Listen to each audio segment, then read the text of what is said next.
turf hut reeks of pine smoke and blood. A woman stands over 5 bodies. In her hand, an axe.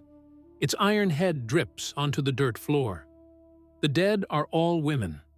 They lie tangled in their sleeping furs, skulls opened by the same blade she still grips. Her own men had said no.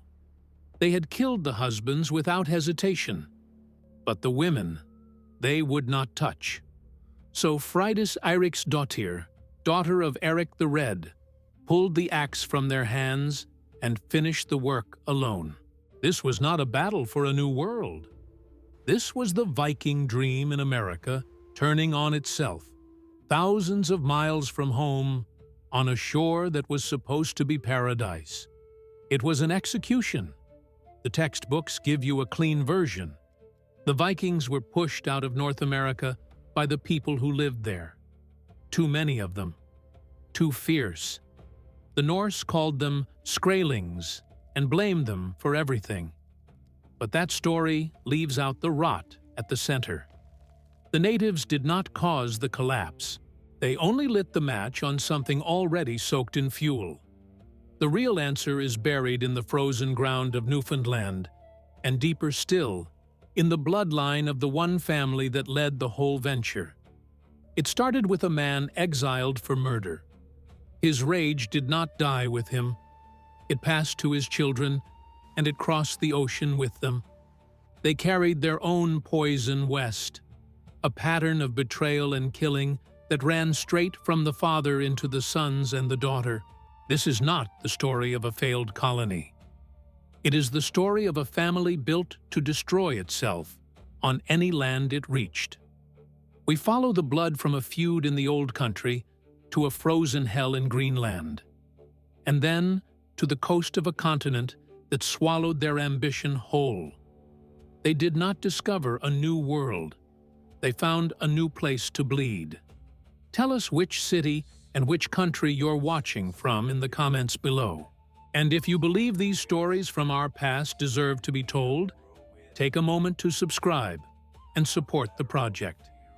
You're watching Ancestral, the best dark history channel in the world. Erik held the axe before Freydís ever did. That was the order of things in this family. The blade passed down like an heirloom.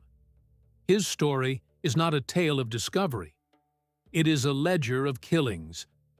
And the first entry was not even his own. It belonged to his father, Thorvald Asvaldsson, back in Norway.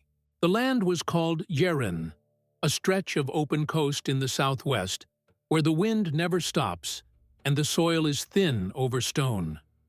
Thorvald killed a man there. The sagas do not tell us why. These casual murders rarely came with an explanation. What they came with was a sentence. Exile. Understand what exile meant in that world. There was no prison, no fine large enough to erase a corpse. A killing set 2 families against each other. And the sentence of a local assembly was often the only thing standing between a man and a spear in the dark. Thorvald ran before the spear could find him. He took his young son and 1 ship and left the fjords behind. They crossed to the northwest of Iceland, to a district called Hornstrandir, where the cliffs drop straight into a gray sea and the fog can swallow a boat whole. There they started over. For a boy watching his father, this taught nothing about mercy. It taught one lesson, clean and simple. A strong arm and a good blade could settle what the law could not. Erik took that lesson and made it the shape of his whole life. Iceland at that time was barely 2 generations old as a Norse land. The first settlers came around AD 870, fleeing the rising power of King Harald Fairhair in Norway. By the time Erik grew to manhood, the good land near the coast was already claimed. The best fjords and meadows belonged to the sons of the first arrivals. A latecomer with a murderer for a father took what was left on the edges, among the fog and the rock. Erik built something anyway. He married a woman with property, Thjodhild, whose family gave him a foothold He could never have won alone. He moved south to a better district, Haukadalur, and raised a farm he named Eriksted. For a while, it held. A quiet, brittle peace. But the thing in his blood was only sleeping. It needed a reason to wake. The reason came as a landslide. Erik's slaves were working a hillside above the valley when the earth let go. It buried the house of a neighbor named Valthjof, a kinsman of Valthjof, a man the saga names Eyjolf the Foul, answered by killing the slaves where he found them. To Eyjolf, that balanced the scale. Property destroyed for property destroyed. Slaves were counted as property in that world, no more than the timber of the house they had crushed. To Erik, it was an insult that could not stand. He did not go to the local assembly. He did not ask for arbitration, though the law of the land offered both. He tracked Eyjolf down and killed him. Then he killed a second man, Hrafn the Dweller, a fighter hired to enforce a judgment against him. A duelist was a professional. Men paid such fighters to settle disputes by combat, and to kill one was to spit on the whole system meant to hold blood feud in check. It was too much for what had been done. It was the act of a man who could not survive being told no. The district of Haukadalur banished him, so he moved a short way off to the islands of Breidafjord and began again, and the same pattern unfolded like clockwork. This time, it was over his high seat pillars. Picture them. 2 carved wooden posts that framed the master's seat in a longhouse cut with the faces of the old gods, older than the farm itself. When a Norseman claimed new land, he threw these pillars into the sea and settled where the current carried them ashore. They were sacred. They were the soul of a household. Erik lent his to a farmer named Thorgest, while he settled his new holding on the island of Oxney. When Erik came to take them back, Thorgest refused. The argument turned into a fight in the yard. Erik killed 2 of Thorgest's sons, and other men besides. The feud grew until both households were gathering armed followers, and the 2 war bands met in open battle at a place called Drangar. Men died on both sides. A chieftain named Styr and other powerful men stepped in to pull the 2 apart before it consumed the whole district. By then, his name meant one thing: trouble. Wherever Erik stood, blood followed. Iceland's parliament, the Althing, met at Thingvellir. Picture that place, a great rift in the earth where the plates of the world pull apart, a wall of black rock rising above a plain, the law speaker standing on the stone to recite the law from memory, for it was not yet written down. There, in the summer assembly, they passed sentence on Erik Thorvaldsson. Not a local ban this time. Full outlawry. The word was skoganger, which means to go to the forest, to become a thing of the wild. For 3 years, he would have no rights at all. Any man could kill him and pay nothing. Any man could take what he owned. No one could shelter him or feed him. He was erased. He had to vanish. Thorgest's men hunted him even as he made ready to sail, and friends had to hide his ship in a hidden cove to get him away. So he sailed west. Not a dreamer chasing a horizon. A fugitive running from the wreckage of his own temper. He was following rumors, the kind old sailors traded over a fire. Decades earlier, a man named Gunnbjorn Ulfsson had been blown off course and had glimpsed skerries and land far to the west. Another man, Snebjorn Galti, had tried to reach it and ended up murdered by his own crew in the ice. Erik had nothing left to lose. Outlawry pointed him at the one direction no feud could follow. For 3 years, he was gone, alone in the ice-jammed waters of the Denmark Strait, pitting his rage against a frozen sea. The strait is where the East Greenland current drives pack ice south in a grinding white river. A ship caught in it can be crushed between the flows in an hour. Erik pushed through it and rounded the southern cape, Cape Farewell, into calmer fjords on the western side. What he found was no garden. He found glaciers grinding in silence down to a cold ocean, the ice cracking with a sound like distant thunder. He found jagged rock, thin soil, and fjords choked with drifting ice. The summers barely arrived before they left. The winters were a long dark that seemed to have no end, the sun sliding below the horizon for weeks at a time. Every inch of that land fought back. Erik spent his exile mapping it anyway, wintering in the sheltered inner fjords, hunting for the rare patches of green that could keep an animal alive. He named the places for himself. Eiriksfjord, Eiriksson. He was already thinking like an owner. Then his 3 years ended. He sailed home to Iceland, not humbled, not sorry. He came back as a salesman with a lie already forming on his tongue. The land of ice and stone he had suffered through, he named Greenland. The saga is blunt about why. He believed men would be readier to go there if the land had a good name. It may be the most successful piece of false advertising ever spoken. He told the crowded, land-starved farmers of Iceland that he had found a wide country waiting for them, with grass for their cattle and fjords full of seal and walrus. He knew exactly who he was talking to. Men scratching a living from bad ground. Second sons with nothing to inherit. Men who, like him, had fallen on the wrong side of the law. They were hungry for a fresh start, and he handed them a dream. In AD 985, 25 ships followed Erik the Red into the west. They were Nars, the deep-bellied cargo ships of the Norse, packed to the rails.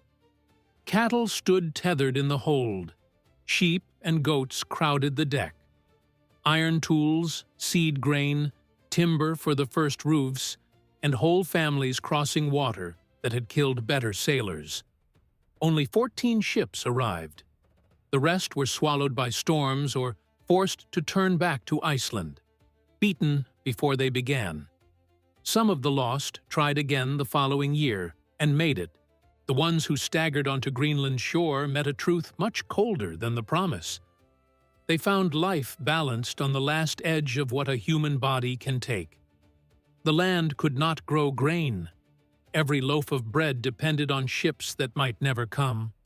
Survival meant the sea, seal in the spring, caribou in the autumn, and walrus hunted far to the north in a hunting ground they called the Norderseter, because walrus ivory was the one thing Greenland had that Europe wanted.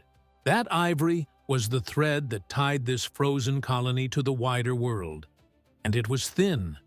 They settled in 2 clusters, the eastern settlement near the southern tip, and the western settlement further up the coast. At its height, the colony held perhaps 2,000 people and hundreds of farms, and they found themselves subjects of a new kingdom, a kingdom of the cast-off, with Erik the Red on the throne, though he wore no crown and answered to no king across the water. He had not discovered a country. He had built a dumping ground for men too violent or too desperate to belong anywhere else. It was a sealed pot on a low fire, and Erik kept his hand on the lid. At his own estate, Brattahlid, he ruled his family the way he ruled the colony, with a will made of iron. The ruins of that farm still sit at the head of Eiriksfjord, at a place the Greenlanders now call Kasiarsuk. Low stone walls, the outline of a hall where the smoke once hung under the turf roof, and the smell of seal oil and wet wool never left the air. His children grew up in that hall, breathing his creed the way they breathed the frozen air. They were the containers his legacy poured into. His eldest son, Leif, was clever and able, but he was not a faithful copy. He carried a caution his father read as weakness. The rift opened when Leif sailed to Norway, to the court of King Olaf Tryggvason at Nidaros. Olaf was a fanatic who baptized his people at the point of a blade. He tortured those who refused and drowned others. Leif was baptized too, whether from belief or from reading which way the wind blew. The king sent him home to Greenland with a priest and orders to spread the faith. For Erik, a devoted pagan, nothing could have cut deeper. His own son had turned from the gods who carried their ancestors across the water. Erik saw the new faith as poison, a soft foreign thing. He refused to convert. But his wife Thjodild did not. She took the new god, and when Erik would not join her, she refused to share his bed. The saga says it plainly, and it says she built her own small church out of sight of the hall. Archaeologists found its foundations at Brattahlid, a chapel barely large enough for a dozen people, ringed by the graves of the first Christian dead. One of them, a man cut down by a blade to the skull. A cold silence had settled between father and son, and now it ran down the middle of the marriage bed. For one moment, Leif had stepped out of the shadow that ruled him. The other sons, Thorvald and Thorstein, were closer to their father's mold. Men of the old ways, minds built from sagas of blood and honor. And then there was Freydís, his daughter, born outside the marriage, overlooked. And because she was overlooked, she watched more than anyone. She grew up studying how her father held his kingdom of misfits together. She saw him use fear. She saw him use force. She learned that out here, past the edge of every map, only one law counted, the law of the axe. She got no land, no title. What she inherited was his ruthlessness, undiluted, the strongest strain of the family poison. It sat inside her and waited. It would find its moment in the new world her brother was about to stumble upon. Leif Erikson found America by mistake, or so one saga tells it. Blown off his course on the way back from Norway, his ship met a coastline no European had ever seen. But the other saga tells it differently. It says a merchant named Bjarni Herjolfsson had already sighted the land years before, around AD 986. Bjarni was sailing to join his father in Greenland when a fog took him and drove him past it. He saw a coast, wooded and low, but he refused to land. He only wanted to find his father. His crew begged him to go ashore for wood and water. He said no and turned north. He became the first European known to see the American mainland, and he never set foot on it. Years later, Leif sought out Bjarni, bought his very ship, and questioned him about what he had seen. Then he sailed the route in reverse with 35 men. This is the story the saga tells, and it changes everything. Leif did not stumble on America. He hunted it, using another man's fear as his map. What he found was the opposite of Greenland. He came first to a land of flat stone and glaciers, and called it Helluland, the land of flat rocks, most likely Baffin Island. He sailed onto a coast of white beaches and thick forest, and named it Markland, the land of woods, most likely the shore of Labrador. Timber was so scarce back home that the Greenlanders scavenged driftwood to build. Here, whole forests ran down to the shore. He pushed further south and made landfall at last in a country of meadows and rivers packed with salmon until the streams of Greenland looked dead by comparison. And grapes. Wild grapes growing in such number that he named the place Vinland, the land of wine. This was not merely a discovery.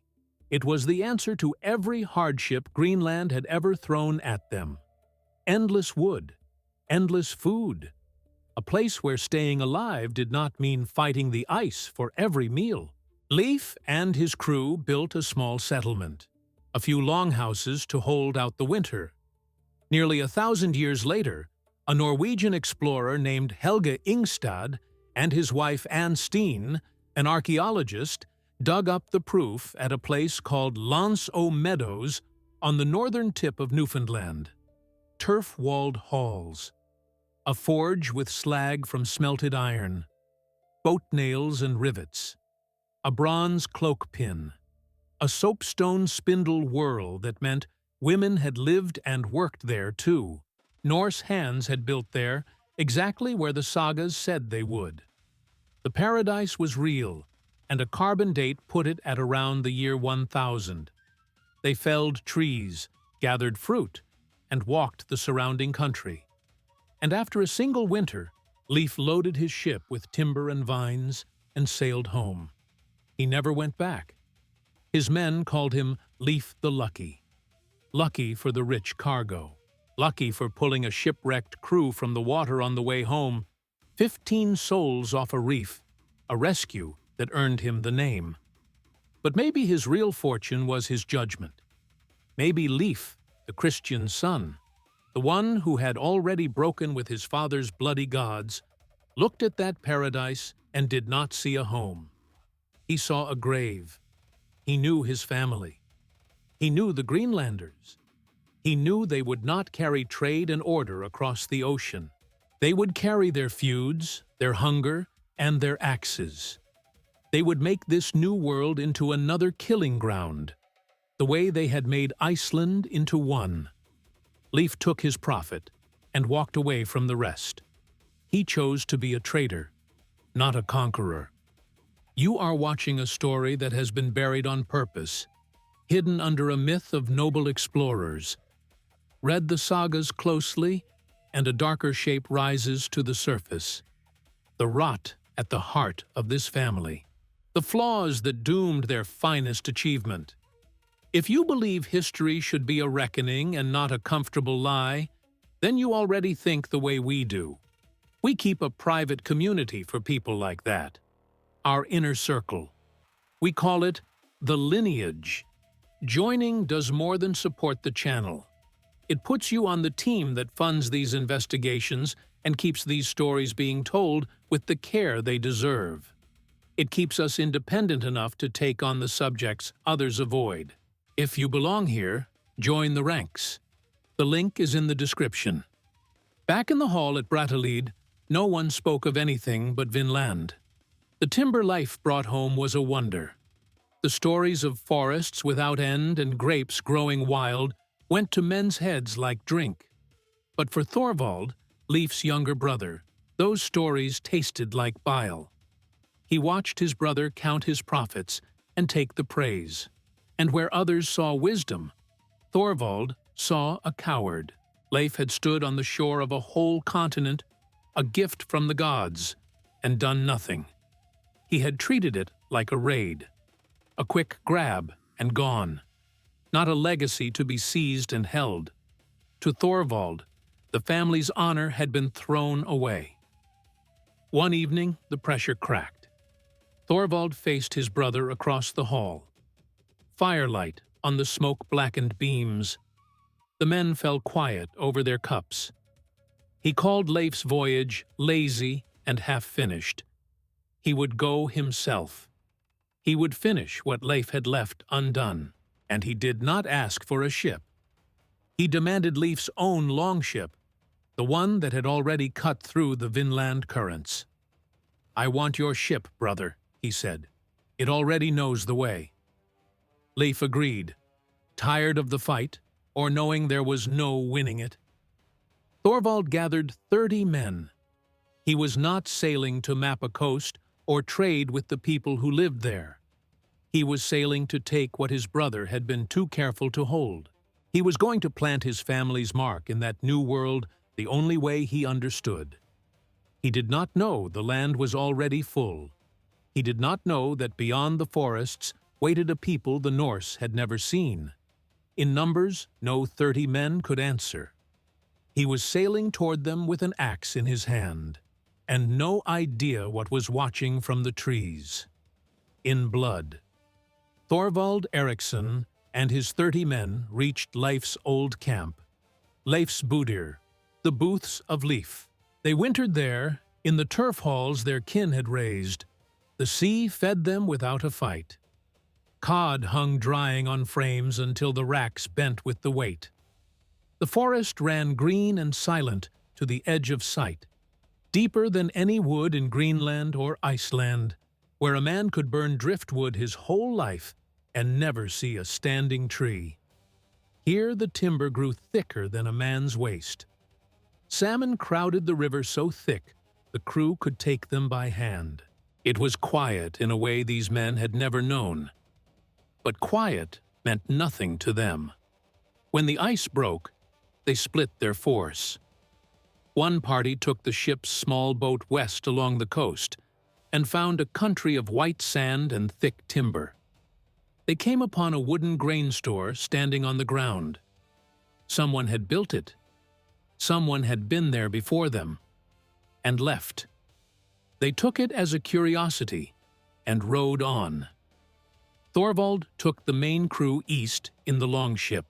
They passed wooded headlands and long beaches where no axe had ever bitten a tree. The wind carried pine and salt and something green rotting under the branches.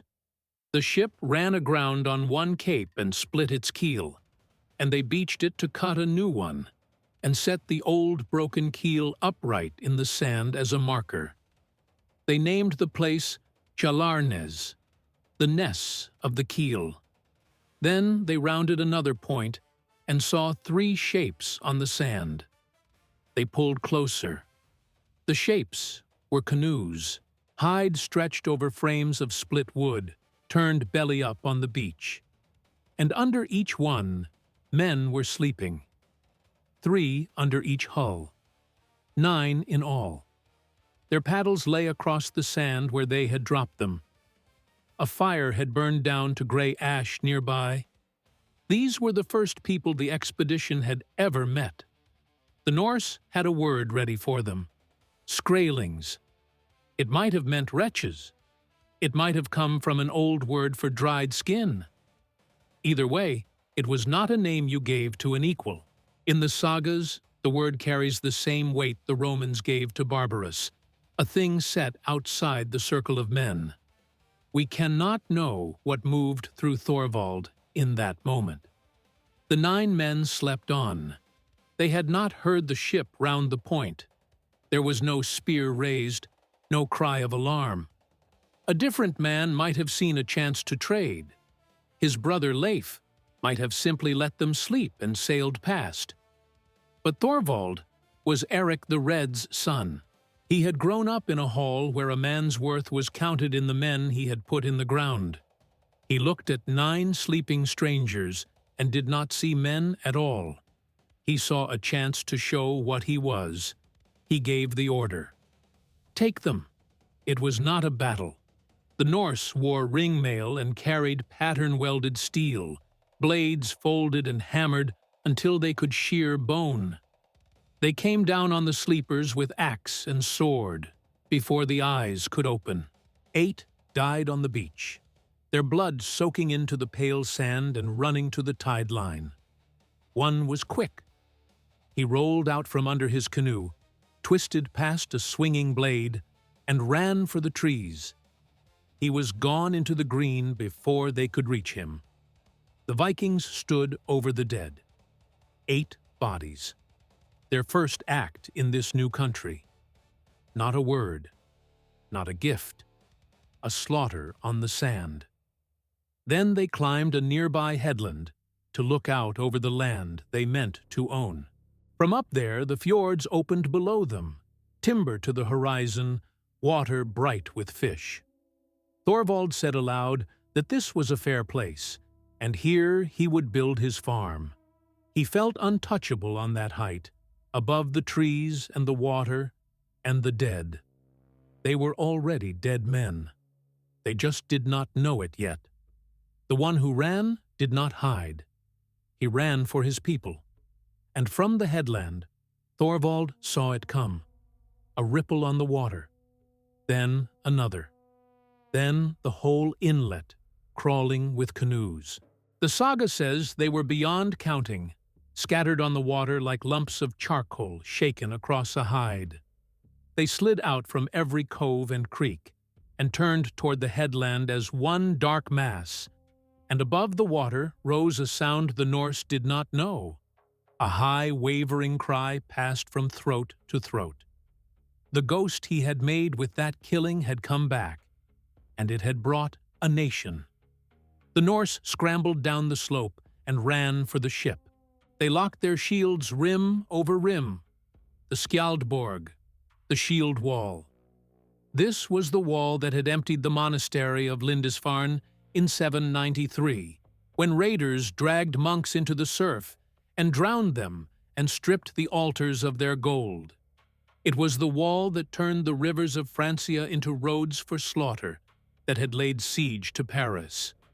A fortress of oak boards and iron bosses and boiled hide. These were men who killed for their bread, and now they were fighting for their skins.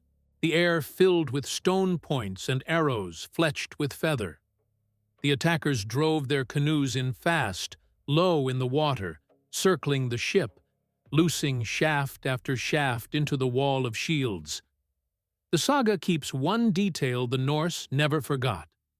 The natives raised a pole with a great ball on the end, black or dark blue, the size of a sheep's belly, and swung it over their heads, and it came down among the Norse with a howl.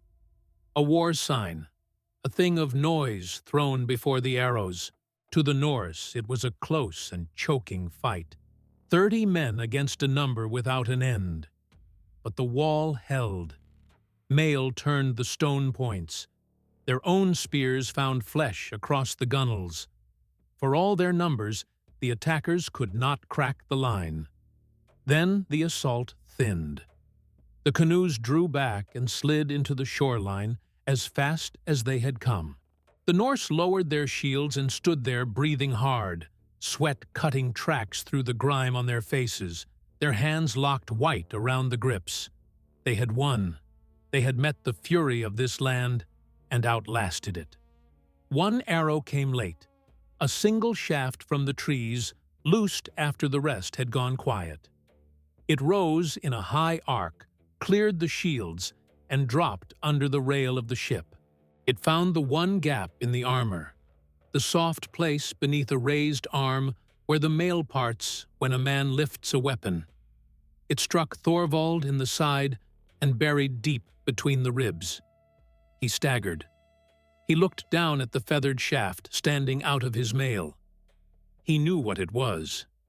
He gripped it and pulled it free, and looked at the blood on the point. The saga of the Greenlanders keeps his words. "This is a good land we have found," he said, "but we shall have little joy of it." He gave his last orders through the pain. Carry his body to the headland where he had said he would build his farm. Bury him there. Set a cross at his head and a cross at his feet. The pagan son of a pagan king, a man raised on the old law of blood, asked for the sign of his brother's new god to stand over his grave. Then he died on the deck. His men called the place Crosanes, the Ness of Crosses. The first European laid in American ground was the man who had brought murder to its shore. He was killed by the echo of his own act. The land had answered him, and it had used his own trick, the ambush of sleeping men, and turned it back on him. The survivors sailed back to Leifsbudir with no captain and no heart. They wintered under the memory of the swarming canoes and the arrow that came out of an empty shore. They gathered what grapes and timber they could load. When the ice went, they turned for Greenland, carrying home nothing but a story of failure and a dead man's name. There was one more attempt before the merchants came. The last of Erik's legitimate sons, Thorstein, set out to bring his brother's body home. He never reached Vinland. Storms threw his ship about the ocean all summer and drove it back to Greenland, to the western settlement, where a sickness took him and half his crew in a strange farmhouse over the winter. The saga tells a stranger thing still. His corpse sat up on the bench before burial and spoke, foretelling the fate of the woman who sat beside it.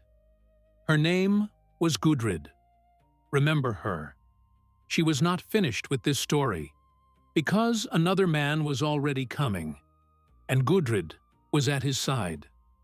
Thorfinn Karlsefni, a wealthy merchant out of Iceland, descended from Irish and Norse kings, known across the northern trade routes as a sailor who could read water that other men feared. He was nothing like the sons of Erik. He dealt in cargo, not corpses. He did not want a war camp. He wanted a colony that would outlive him. He arrived in Greenland with 2 ships and spent the winter as a guest at Brattahlid, in the same hall where old Erik had ruled. There he met Gudrid, the widow, and married her, and through her he took the family's claim to Vinland. In 1010, he mounted the largest voyage yet. The saga of Erik the Red counts 3 ships and 160 souls, and this time they carried a future with them. Women came, among them Gudrid herself, a woman the sagas praise for her wisdom above all others of her time. They brought cattle and sheep and swine, and 1 large bull. They were not coming to raid a shore. They were coming to plant one. They took over Leif's Buder, and for a while another future seemed to open. The first winter was hard. Game grew thin, the sea gave little, and hunger crept into the hall. One of the crew, a heavy pagan named Thorvald the Hunter, wandered off. They found him days later lying on a cliff, staring at the sky, muttering old verses to his god Thor and begging for meat. Soon after, a whale washed ashore, and the starving crew fell on it and ate until they were sick from the strange flesh. Thorvald claimed Thor had sent it in answer to his verses. The Christians among them threw the meat back into the sea and refused to touch a gift from the old gods. The 2 faiths that had split Erik's own household had crossed the ocean intact. Thorvald soon quarreled with Karlsefni over which way to search for the wine land, took a ship and 8 or 9 men, and sailed off on his own. Wind drove him east to Ireland, where the sagas say he was beaten and enslaved and died. He never saw Vinland again. Then the natives came, a crowd of them out of the woods. No ambush this time, no steel. They carried bundles of fur, gray fox, and dark sable, and pelts of every kind, and they wanted to trade. The saga says the Norse first saw them as a mass of dark spots on the water. So many the bay looked strewn with coal, and that the strangers stared at Karlsefni's people and paddled away, and only later came back in peace. Karlsefni was a merchant to the marrow. He forbade any man to trade a weapon or a length of iron. Iron was the one thing that could turn these people from customers into soldiers, and he knew it. Instead, he had Gudrid and the other women bring out bolts of red cloth. The color stopped the natives cold. They handed over full pelts for a span of it, then for a strip no wider than a finger, and bound the red around their heads like banners. When the cloth ran short, the women cut it thinner still, and the trade held. Then the Norse poured milk from the cattle. The natives had never tasted such a thing. They drank it down and wanted only that. The saga says they carried their whole trade away in their bellies and left their goods behind. For one bright stretch, the 2 worlds touched without blood. This was the future Leif might have pictured. Profit for both, and peace. That winter, Gudrid gave birth to a son. They named him Snorri, the first European child born on the American continent. He should have stood for a beginning, a thread tying 2 peoples together. He would grow up, returned to Iceland, and found a line so long that centuries later, bishops of the Icelandic Church would trace their blood to him. But in Vinland, he would end as a line in a record of ruin. The peace sat on nothing. Two peoples with no shared word between them, no shared God, no shared law. A small thing could break it, and the thing that broke it was not a blade. It was a sound. At the next trading, as the natives spread their furs on the ground and the milk was passing between them, the bull Karlsefni had shipped from Greenland tore loose from its pen behind the hall. A wall of muscle and horn, hairy and blind with its own panic, it came out of the trees at a run, bellowing. The natives had never seen a beast like it. Nothing in their country stood so large or roared so loud. The sound rolled through the woods and came back off the water. To them, it must have risen out of the earth itself. They dropped the furs, they left the milk, and they fled to their canoes and did not stop. No one meant it. No axe fell. A truce that steel had not shattered was undone by an animal. And the bull was the truer face of the Norse than any of them knew. A thing of strength that answered to nothing, that could not be tamed, that only had to appear to spread fear. They had carried the beast across the ocean, and the beast would always break its rope in the end. This whole account comes from two Icelandic texts, the saga of the Greenlanders and the saga of Erik the Red, together called the Vinland sagas. They are not tidy chronicles. They contradict each other on who sailed when and who did what, and even who fathered Snorri. They were written down 2 centuries after the voyages, shaped by the aims and the pride of the men who copied them.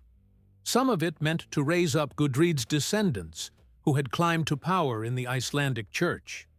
But they are what survives, and the spade has proved them right at Lance o' Meadows, where the turf halls and the forge came out of the ground exactly where a saga said a settlement should stand.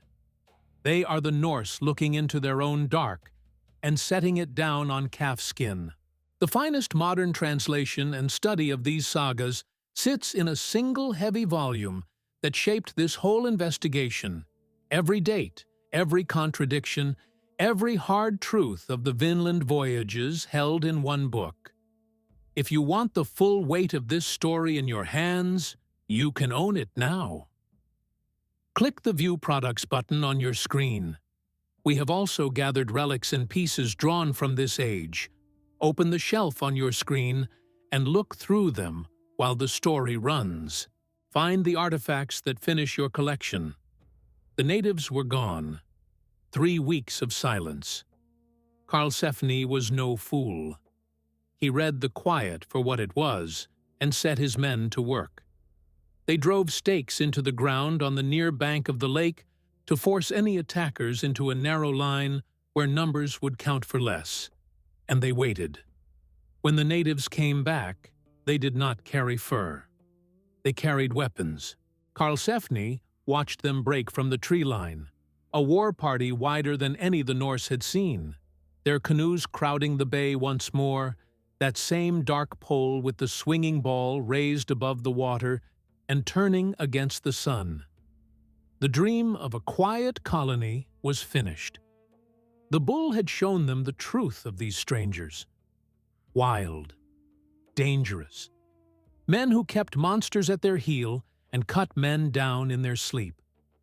There was only one answer left in their minds: drive them into the sea. The fight for Vinland was about to open in full, and the Norse were about to learn that mail and folded steel would not save them on this shore. The natives were bringing something onto that beach that no Viking had ever faced, a device of terror the shield wall had no answer for. And when it came howling out of the trees and over their heads, even Karlsefni's picked men would break, turn their backs, and run for the water like frightened boys. The natives came back to end it. Word had run through their country of the strangers who kept a bellowing monster and cut men down in their sleep.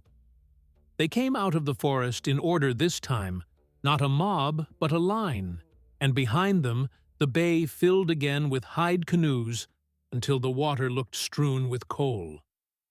And they did not open with arrows. One warrior carried a long pole. On its end hung a dark sphere, the saga says, as big as a sheep's stomach, close to black. He swung it around his head, faster and faster, the thing turning against the pale sky. And then he hurled it. It did not whistle like an arrow. It came humming, low and wrong, over the shield wall, and it dropped behind the Norse line and burst with a crash that seemed to move the frozen ground under their boots. Scholars have argued for 2 centuries over what it was. A war club packed with something. A bladder or a sewn hide stuffed with tinder and stone, thrown to boom and scatter. The Norse had no idea. They only heard it. And the sound was enough. This was not only a weapon. It was terror made into a tool. These were the men Europe feared above all others. Their grandfathers had sacked Lindisfarne. Their kin had held Dublin and York, and rode up the Seine to besiege Paris. They knew the edge of a blade and the arc of a spear. They did not know this. There was no name in their tongue for a booming thing that fell from the sky among them. To them, it was the anger of the land itself finding a voice. And it worked. The wall came apart. The men who had built their whole lives on never showing fear turned and ran. They scrambled for the houses and the tree line along the river, tripping over one another in the churned mud, gone in a breath. Not beaten by a better weapon, beaten by a bigger fear. 2 of Karlsefni's men fell in that first rush, and the rest did not stop to gather them. One person did not run. Freydís Eiríksdóttir stood in the clearing while the men streamed past her. She was pregnant, heavy and slow, carrying the next branch of this family in her belly. She watched the killers she had crossed an ocean with flee like frightened boys, and something cold rose in her. "Why do you run from such wretches?" she screamed after them. "Men like you, I thought you would knock them down and butcher them like cattle. Give me a weapon, and I would fight better than any of you." No one stopped. The mud sucked at her feet, and she could not have kept pace with them anyway. So she did it herself. A Norseman named Thorbrand Snorrason lay dead in the grass, a flat stone driven into his skull, his sword fallen from his hand. She bent, heavy as she was, and took it up. What came next was not courage. She turned to face the advancing warriors alone. She pulled open the front of her shift and bared one breast to the cold air. Then she took the flat of the sword and struck it against her own flesh, hard, again and again, in a slow, steady beat. She did not charge. She shrieked, a high sound with no words in it, over and over, until her throat tore. The warriors who had just scattered the fiercest fighters they had ever met stopped where they stood. They looked at this lone woman, swollen with child, half undressed in the churned clearing, beating a blade against her own body and screaming at a gray sky. They had seen battle. They had seen the rage a man carries into it. They had never seen this. They faltered. Then they turned and slipped back into the woods and to their canoes. She had not beaten them. She had shown them something worse than themselves, and it sent them running. When it was over, Thorfinn Karlsefni gathered his people and counted the cost. 2 dead, many shaken. He had watched his best men break. He had watched a pregnant woman hold the line with an act of madness. He was a merchant, a man who read profit and loss the way other men read the weather. He looked at the forests and the salmon rivers and the coast running on without end, and he did the arithmetic of survival. 160 souls, thousands of miles of open water from any friendly harbor. An enemy that was the land itself, able to come from anywhere, in any number, on any morning. They might win today's fight and tomorrow's, and still never sleep without a spear across their knees. There would be no home here, only an armed camp under a siege that would never lift. Though the land is good, he said, we would live always in fear and strife with the people who already hold it. The price of Vinland was too high. He gave the order to leave. On the way north, they made one last raid of their own. They came on 5 natives asleep near the shore, men with hide sacks of deer marrow mixed with blood, and the Norse killed them where they lay. Even the wise merchant, in the end, did the family's work. Then they loaded the ships with timber, furs, and dried grapes, and turned for Greenland. Karlsefni chose to live and walk away from the dream. He carried it well. Back in Iceland he grew rich on the story, bought a great farm at Glaumberg in the north, and his son Snorri, the child born in Vinland, grew up to raise a church there. Gudrid, twice widowed and once a mother in a land no European would see again for centuries, ended her days as a nun and a pilgrim, who is said to have walked all the way to Rome and back before she died an anchoress at her son's farm. The dream did not die for Freydís. To her, Karlsefni's retreat was not wisdom. It was cowardice that robbed her of wealth and standing. That moment in the clearing had woken something, and it would not go back to sleep.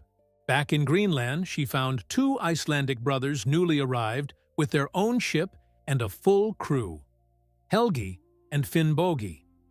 She offered them a partnership, a joint voyage to Vinland, crew and cargo split down the middle.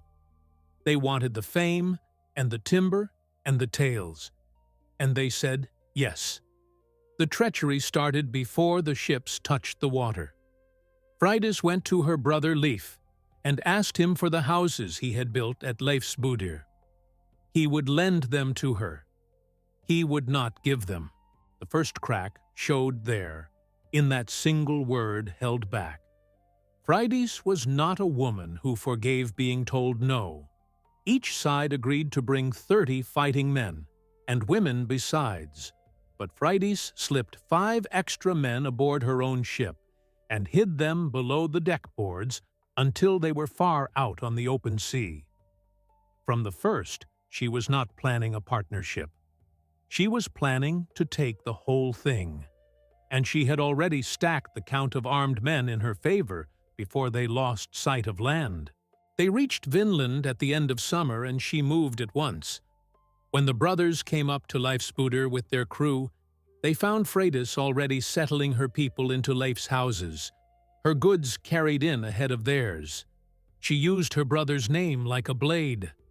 "Leif lent these houses to me," she said, "not to you." Helgi answered without heat, "We brothers have no wish to match ill will with you." He took his men and raised a new hall further up the shore, away from the water, 2 camps within sight of each other. But the winter was poisoned from the first day. She set her men against the Icelanders, fed the small insults, let the wrestling games between the 2 crews turn to blows, and drove the wedge deeper between 2 groups who needed each other to see the spring. The winter dragged on, long and dark, the sea locked in ice, and the game thinned to nothing. Tempers ran short in the smoke and the cold. The 2 crews stopped visiting one another's halls altogether, and the games that had once passed between them ended in silence and bruises. As the light began to return, she put the last piece in place. One morning before dawn, she rose, left her husband Thorvald in the warm furs, and walked barefoot across the frozen ground to the Icelander's hall in nothing but a linen shift.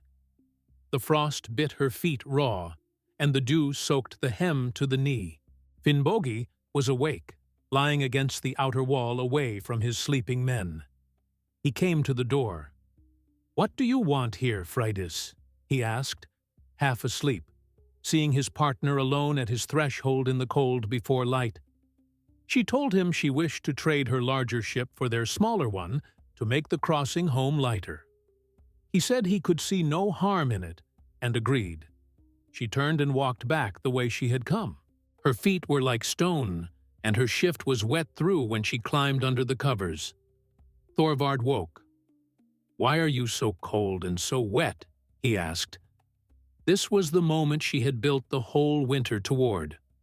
She poured out the lie without a stumble. She had gone to the brothers to buy their ship, she said, and they had answered with their fists. They had beaten her and thrown her out into the snow. Then she drove the point where it would cut deepest. "And now, you wretch," she wept, "you will avenge neither my shame nor your own. I see now I am no longer among my own kin in Greenland. I will leave you," she said, "unless you make this right." Thorvald was caught in the oldest trap of his world. He was a man of that age, and his honor and his wife's were the whole of who he was. To be called coward, to be told his wife was struck, and he had done nothing, was worse to him than a wound in open battle. He broke. He woke his men in the dark, and they took up their weapons. The word ran quiet through the hall. The Icelanders had beaten the mistress. Now they would answer for it. They crossed the frozen ground before first light and burst into the other hall while the men still slept in their furs. It was not a battle. It was butchery.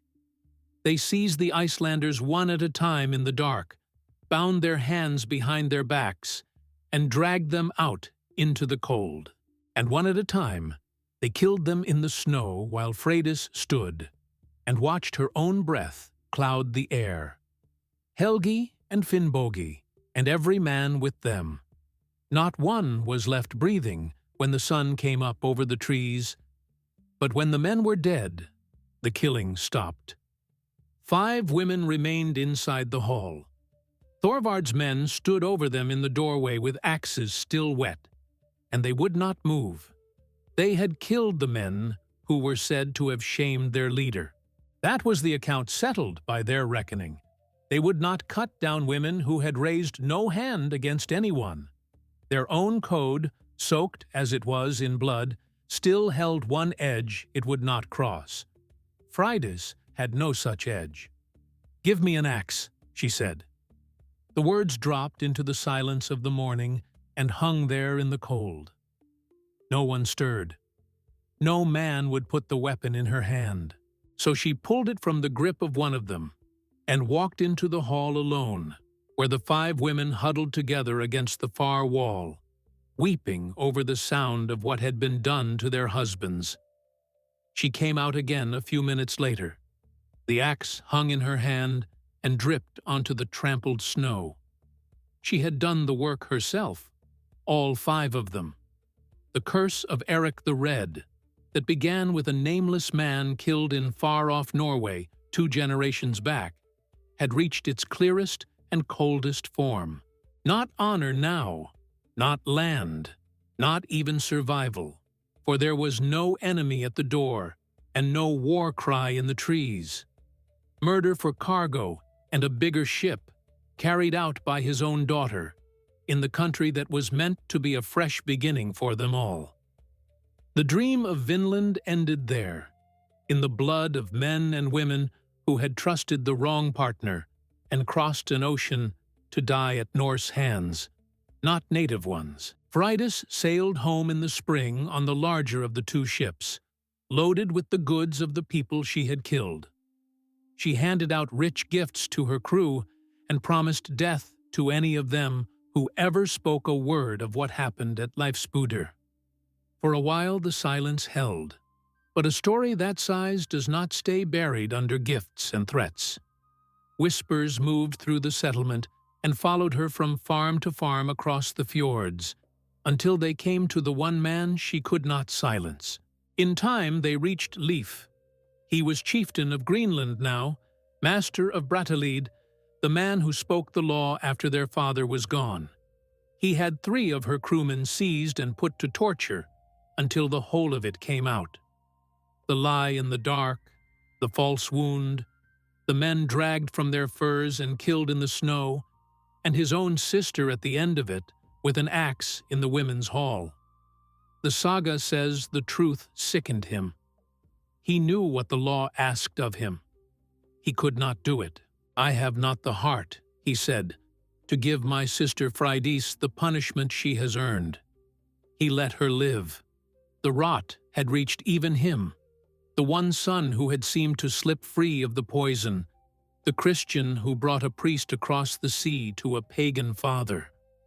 In the end, he chose blood over law, exactly as his father would have, only he chose it by looking away. All Leif could offer was a curse of his own making. He said that no good would ever come to Freydís, or to her children after her, and the saga records that it fell out so. Men thought little of her line from that day, and it left no mark on the world worth keeping. After that, no one in Greenland ever again fitted out a ship to settle Vinland. The Greenlanders still crossed to Markland for timber for centuries. One last cargo of wood set down in the Icelandic annals as late as 1347, when a small ship blew off course and reached Iceland on its way back from that coast. But the wineland itself was left to the people who held it. The memory had turned foul.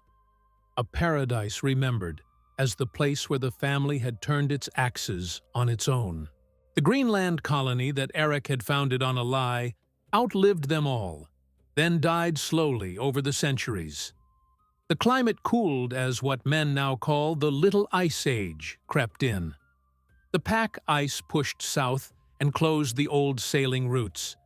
The ships from Norway came less often, then stopped coming at all after the crown claimed the trade for itself. The walrus ivory that had tied the colony to Europe lost its market when African elephant ivory flooded the courts of the south. The western settlement fell silent sometime in the 14th century. Its farms found empty by a priest named Ivar Barderson, who sailed up to look, the cattle gone wild, no living soul left to greet him.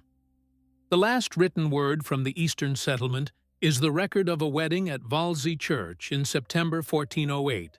A couple named Thorstein and Sigrid joined before witnesses. Its stone walls still stand today, roofless, open to the same wind that met Erik when he first rounded the cape. After that, nothing.